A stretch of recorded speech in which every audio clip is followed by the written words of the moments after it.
This is day 2 of the November 94 7-day retreat in Springwater.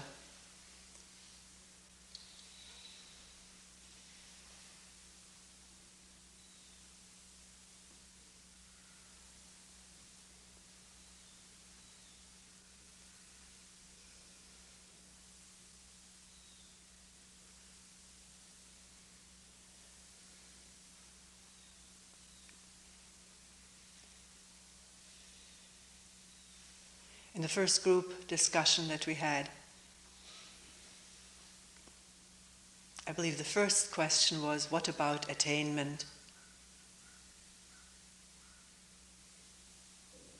When I hear you talk, I don't hear much about attainment. Let me say here parenthetically, I do not remember things that are brought up in meetings verbatim. So I am reformulating what someone may have put differently. What about attainment? It came up in an individual meeting too. I have a yearning for enlightenment, which brings doubt about what I'm doing here. Is what I'm doing here leading to enlightenment?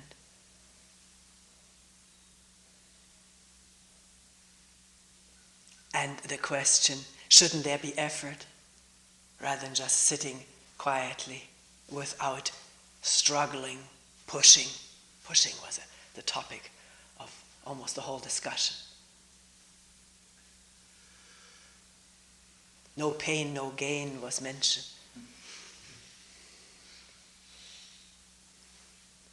Just sitting, relaxedly experimenting a little bit, is that the right path?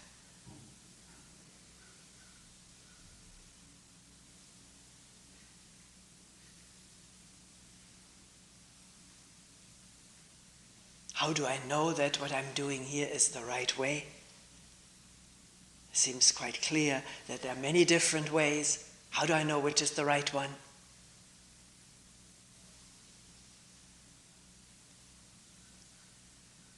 And someone questioning altogether, why be here?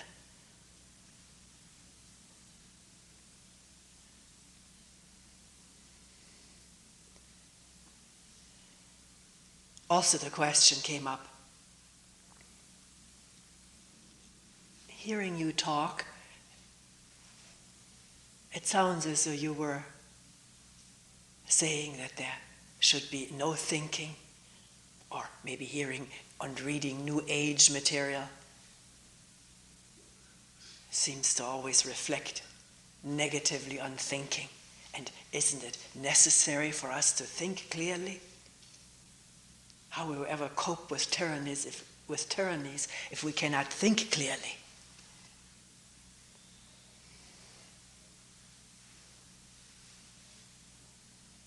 And it sounds as though meditation was anti-thinking. Again, I'm putting it into my own words.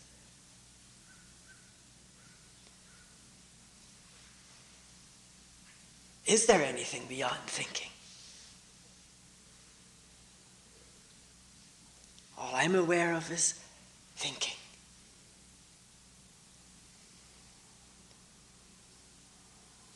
What's the difference between seeing and thinking? So we have a huge work laid out for the whole week.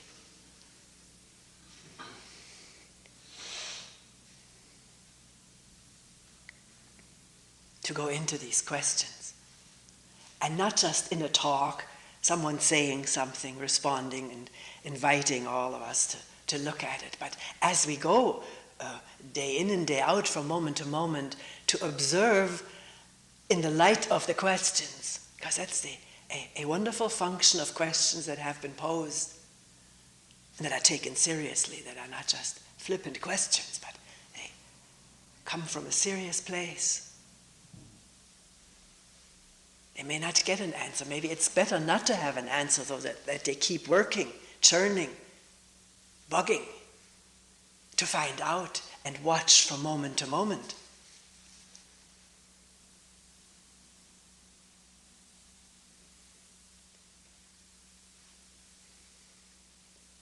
Because what is said here in a talk on the morning is not to give answers, but to raise questions and look together, inviting all of us over and over freshly, including myself. I also feel invited to look again. That's the only condition under which it is possible to give talks for 20 years and not fall into this thinking train.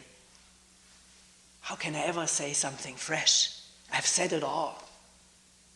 But if that thought doesn't take over and evoke reactions, and this body-mind responds or reacts to any headlines about what we're doing, if that doesn't take place and we look new this morning at effort or thinking, then it is a fresh thing, never said before, never heard before.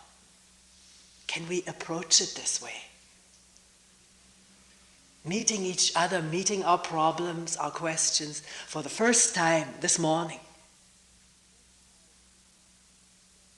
Regardless of what was said, remembered, thought out in the past. It's no longer actual.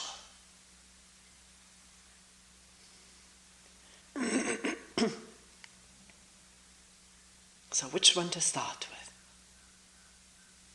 I'll take this one first. Is meditation against thinking? Because this is a very, very, very prevalent idea.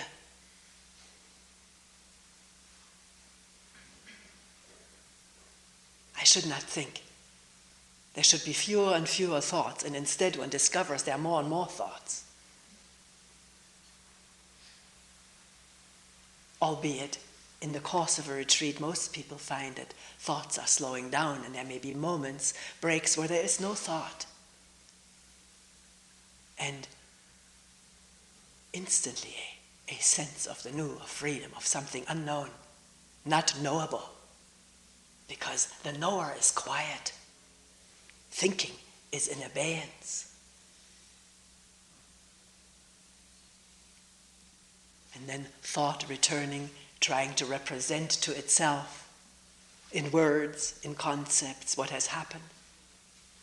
Remembering a sense of freedom or relief, and then wanting to have that again. This is so common for all meditators of all ages, in all locations, of all paths.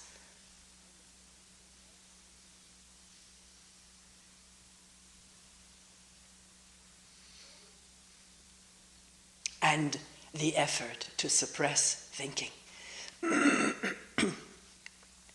clear the mind of this enemy. I remember a Tibetan book that I studied while I was doing Zen training. I learned a lot from it. Small sections, some 20 or 30 pages, which are very illuminating. Not just reading it, but looking and realizing. But the interesting thing was that thought was, the first time that thought is seen, again I don't quote verbatim, the first time thought is seen, one has seen the enemy. I think that's one thing too much. Thought is enough. And even not thought, because what is it? Not to be caught up in fixed categories of thinking, because they prevent going beyond. Beyond what? Beyond fixed categories of thinking, into what it actually is that these words originally were trying to express. A verbal flash, a memory flash, a sentence, we've called them headlines, putting into words what has just happened to me, the reaction to it. To see that and to see the emotions kindled by certain thoughts, most thoughts, very few thoughts are totally neutral. Not neutral because they themselves are electrochemical activity, connecting with the organs and tissues and glands. where similar activity then is evoked, stimulated, that is palpably present, can become transparent in a state of quiet looking and listening. But to say, I've discovered the enemy, is a new headline. Because what does one do with enemies? As long as one recognizes someone as that, isn't there the instinctive, collective reaction, I have to do something, have victory over the enemy, eliminate him or her, protect myself from the enemy, subjugate the enemy. It's in the air. It's happening all over the world and has been happening for thousands and thousands of years. Attitudes formed against the enemy.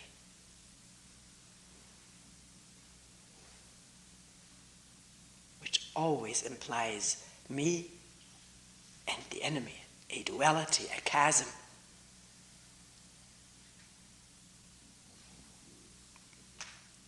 Nothing united between me and the enemy until the enemy comes over into my camp, confesses or converts, accepts my ways. So, not to go too far with this, is the discovery of thinking anything more than discovering thought as it comes usually out of a self-centered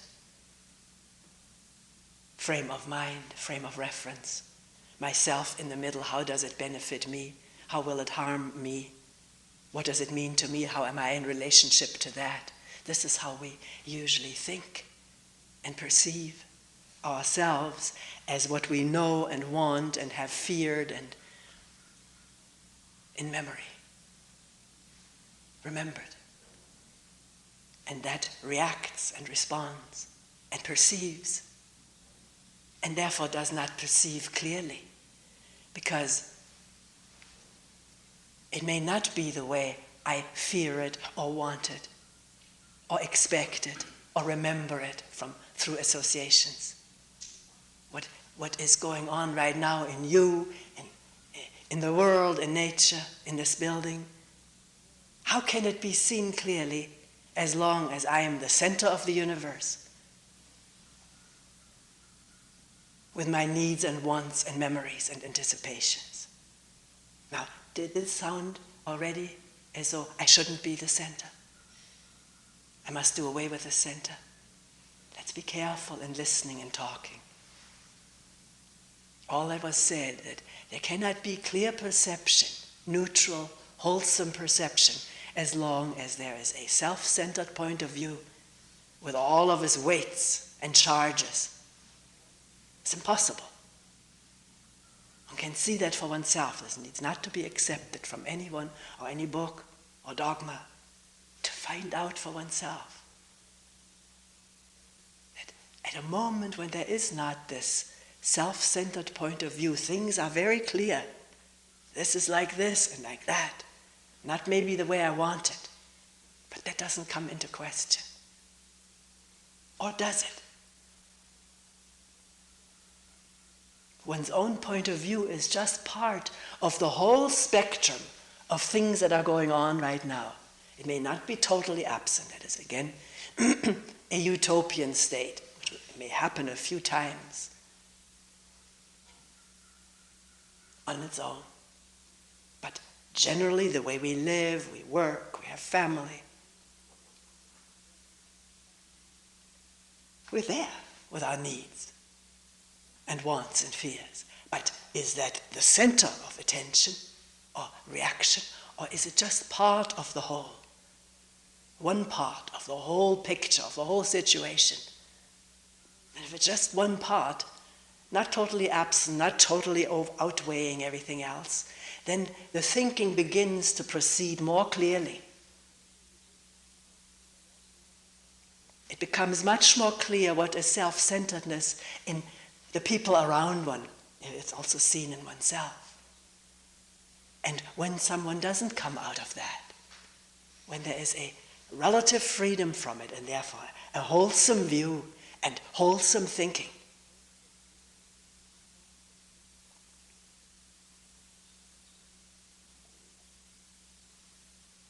going through this particular tumultuous time right now after the elections, after landslides of a different party getting to power, and it's amazing to watch and listen to news shows or people discussing with each other. There's no clear thinking.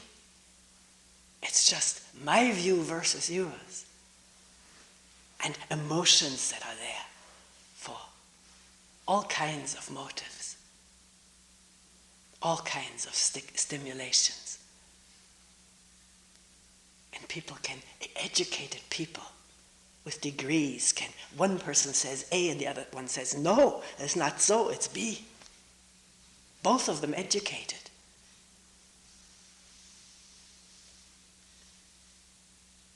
Of course, there may be many different ways of looking at things, but does it have to be fighting the enemy to win out over everything else?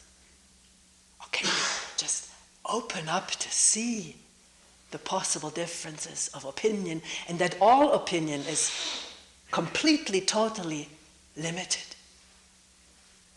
has a limited usefulness, but very limited, sometimes no usefulness at all. Rather to drop the opinion and look afresh and wonder anew about what is going on in oneself, in each other, in the world, in the country.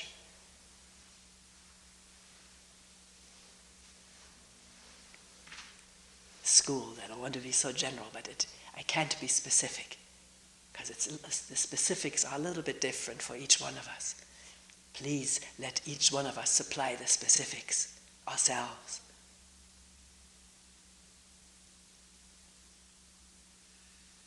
So what is the difference between thinking and seeing?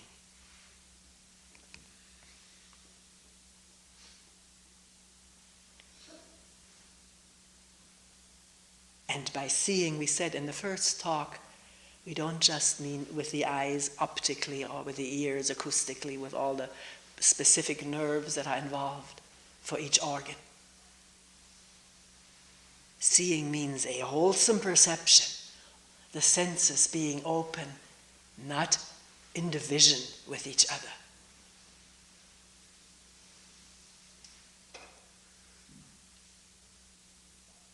Which takes place when thought is in intelligent abeyance. At the moment of caw, there's no need to respond, react to it, to think about it, or label, explain why crows are still here and robins aren't. Maybe robins are. The explaining mind can be intelligently quiet. Has no function in just being and listening in a fresh way. And yet a talk is going on, putting some things into words, and yet the mind, the brain, the head feels quite free of thought activity. These words are not first thought out and then put forward. I used to do that. I don't do it anymore. Allow the stuff to come as it happens in the light of a wondering or question. It just pours forth. It doesn't have to be all prepared. So this way the mind can be open, receptive. The sounds are heard. The sensations, breathing, physical sensations are there. Don't need to be categorized. Don't need to be explained. Don't need to be known even. Although I'm not saying one shouldn't know one's physical sensations. Very interesting to study.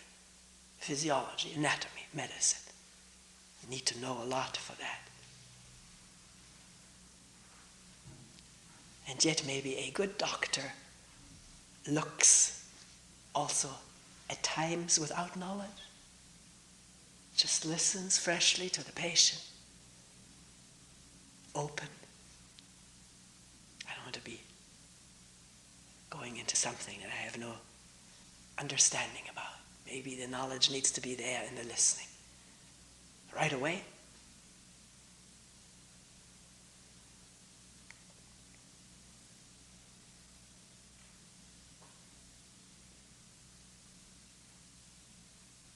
So maybe the difference between seeing, openness, and thinking can only be clear, can only be realized at a moment when thinking is in abeyance. Not suppressed through effort, through methods.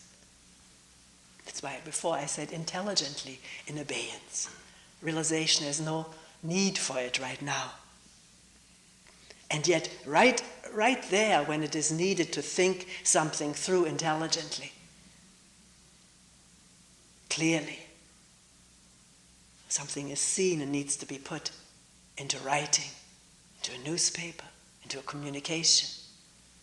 How clear can it be? Can our thinking be? That is the same question as how free can we be from our own points of view or neediness. Need to defend, to attack, to promote ourselves, to assert ourselves, to dominate, or to submit. All of these needs interfere with clear seeing and clear thinking. And yet these needs, the need to dominate, to be clever, to be of use, to help, this can become transparent in sitting quietly, here and there over long periods of time, with great patience, no pressure, no deadlines. Just the joy of being here and wondering what is happening in a new way.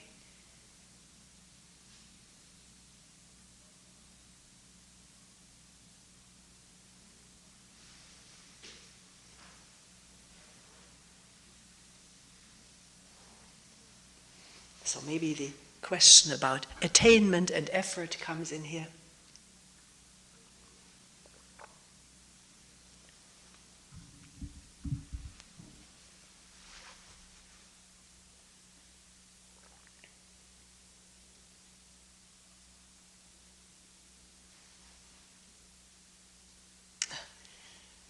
Interesting. Two Buddhist lines came to mind. It doesn't happen often, but it did. One, anyone who has practiced in Buddhist centers has daily, maybe more than once daily recited the Prajnaparamita, wisdom, heart of perfect wisdom chant, and a line or a few lines in there is, nor is there pain or cause of pain or cease in pain, or noble wisdom to attain. Attainment too is emptiness.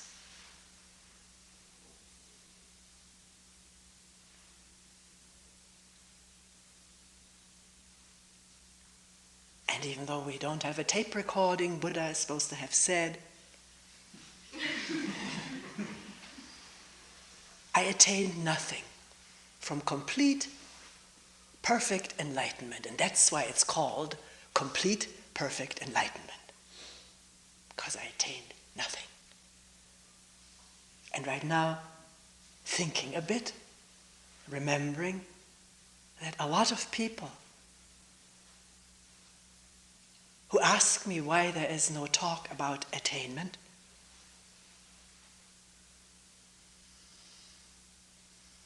or effort toward attainment, come from this tradition.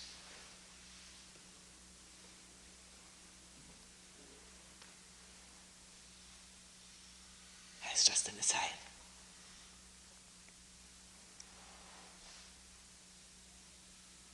So what is attainment this moment? We all want to attain something right now.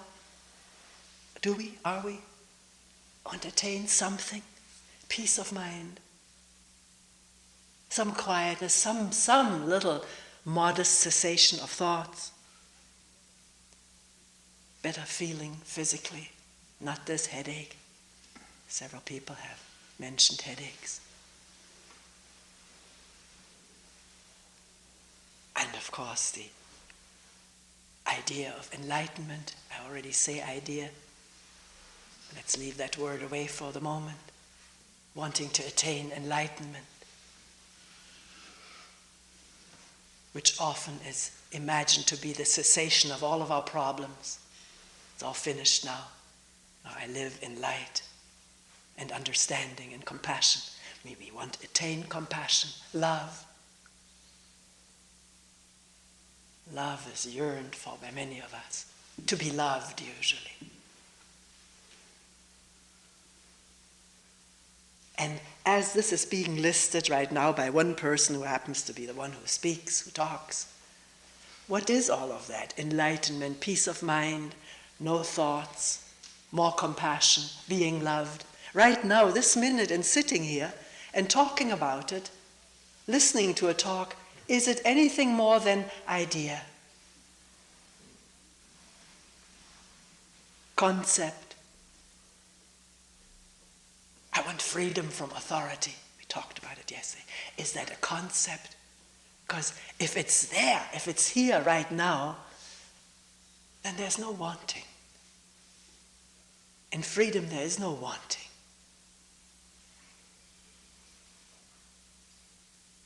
So, are all of these things that are listed ideas? Some of them? Is some of it real right now?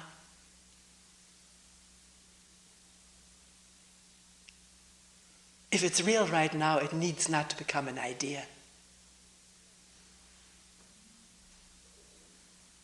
If there's twittering of birds, some movement of people shifting positions, the breathing.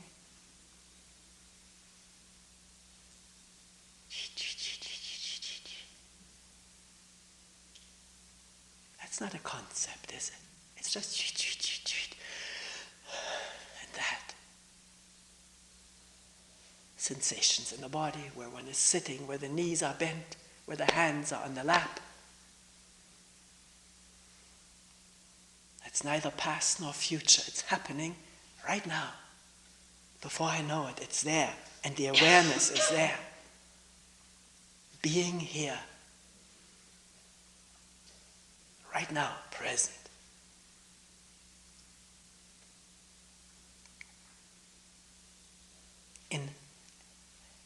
In going into this at a time in a meeting when someone brings up the doubts about maybe there should be another practice, striving toward attainment, and in just listening to the movement of cushions and bodies moving on the mat,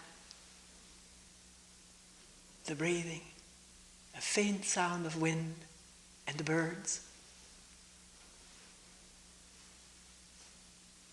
Often the questioner, the one who is in doubt, will say, well, is that all? That doesn't seem enough. The heart beating, the clock ticking, the breath flowing and birds twittering. Is that enough? Is that all? Where does that question come from? Does it come out of really being here or out of wanting, which overrides the openness of presence? Wanting something different, something better, something promised, something imagined and hoped for many, many years. And therefore brushing aside in this kind of fantasy and thinking and wanting, the crows and heater fan that's here. And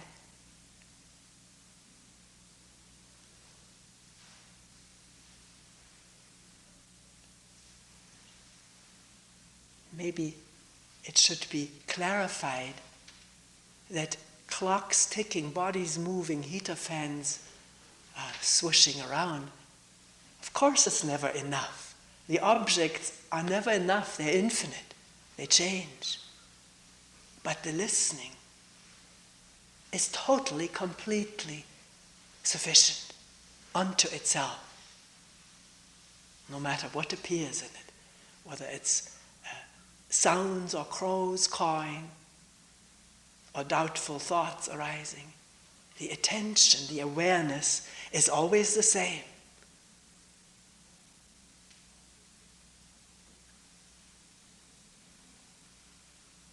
Right now it's the fan. Right now it's the crow. And a slight ache in the back. Breath. Heartbeat, pulsation of the blood. Different things all the time. Nothing staying, nothing sticking. Yesterday morning, bright sunshine. Clouding over heavily in the afternoon, wind arising, ice storm, sleet against the windows, frozen windows, house shaking, warm rain this morning. The same listening and constantly changing conditions. Never the same, never even entities. It is from one to the other, constantly moving, changing, transforming, modifying. In this no changing listening attention. Unless there's a point of view that changes. But ka-ka, the listening. See, I don't feel those as separate. And yet ka-ka here, not here now. But the listening is constant, stable, unchanging. It may go under in emotional upset or fear, anger, irritation. Then there's this narrow cocoon, narrow space of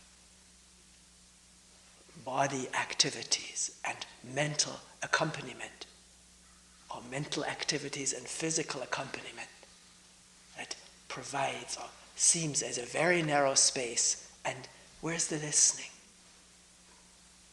It's here. Is it?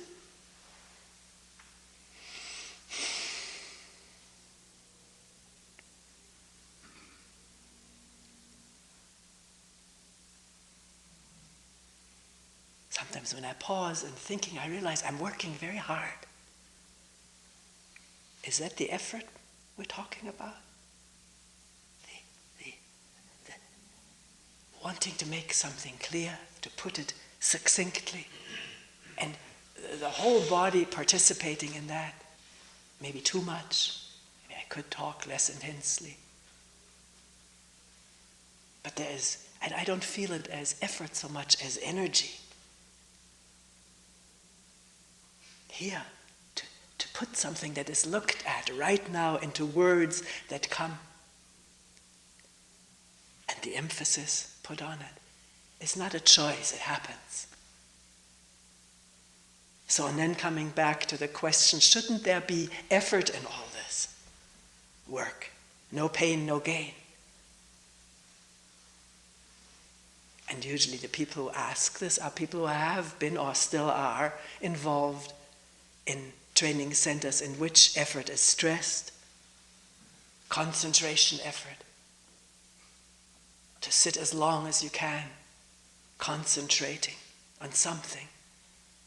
Maybe the pain, that's where this pain, no gain comes from. If pain arises, that's a good thing to concentrate upon because it sometimes has no choice when there's pain but to concentrate on it. It seems so unbearable. And with total concentration, it becomes more bearable. It may even vanish. And then one wants that again, that vanishing of everything. So, what about the effort toward attainment? Please, are we all looking ourselves?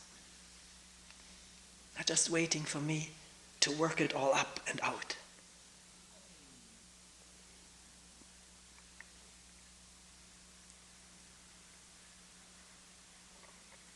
You see, is already the assumption there that something is going to be attained in the future.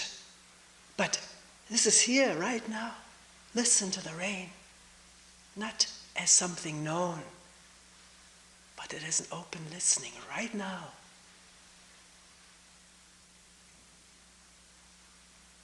Is that effort? It's there, isn't it?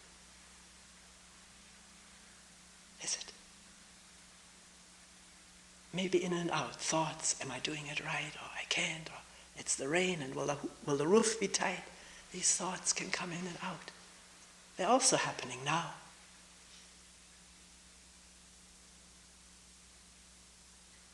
And all the physical sensations, are they separate from the rain falling?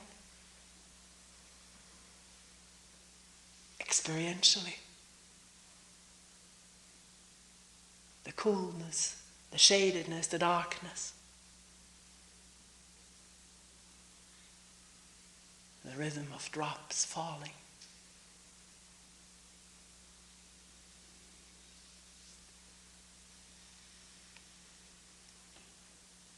Does it take effort to hear it, or simply, completely being here, without any notion to be somewhere else in the future?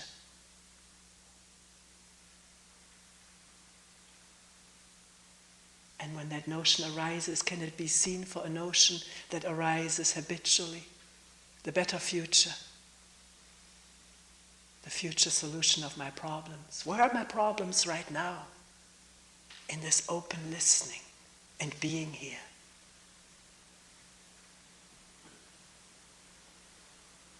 Faint hum of a motor and rain, roofing.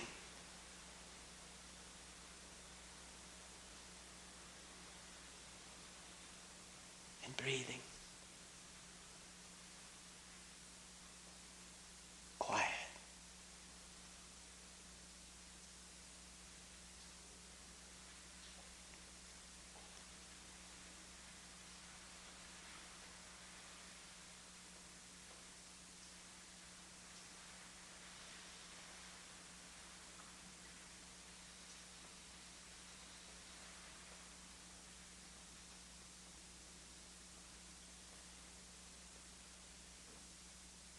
Does the question arise, is the rain all there is?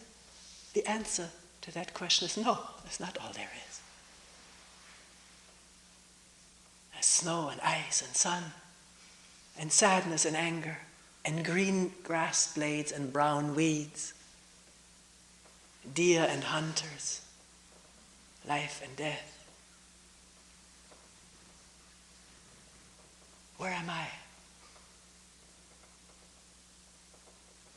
Right now. Ideas about myself, or just a simple, open listening, seeing, being. With all there is, no division established.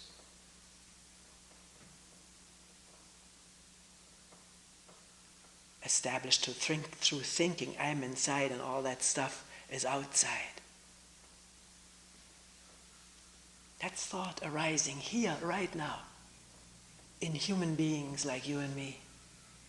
Caw, caw, caw.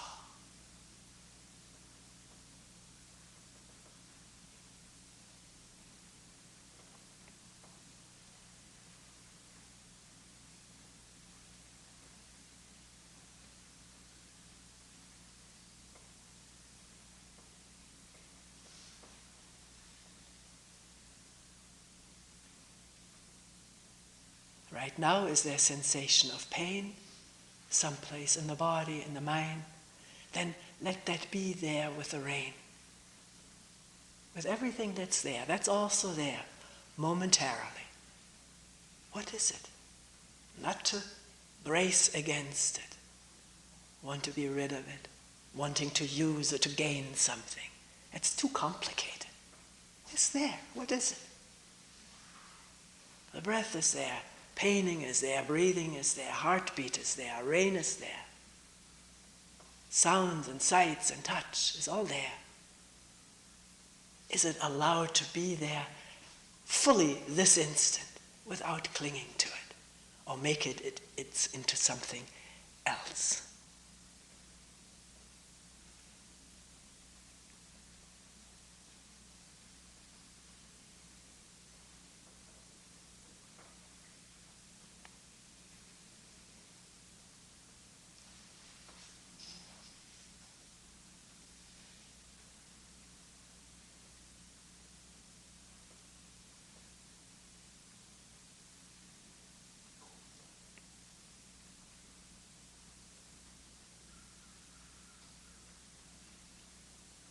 What is there to attain when everything is here now?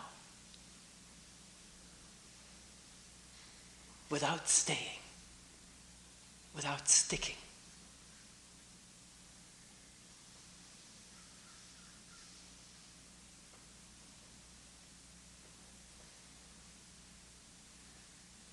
In this vast openness of simple listening, seeing, being, one knows not what.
We will end here for today.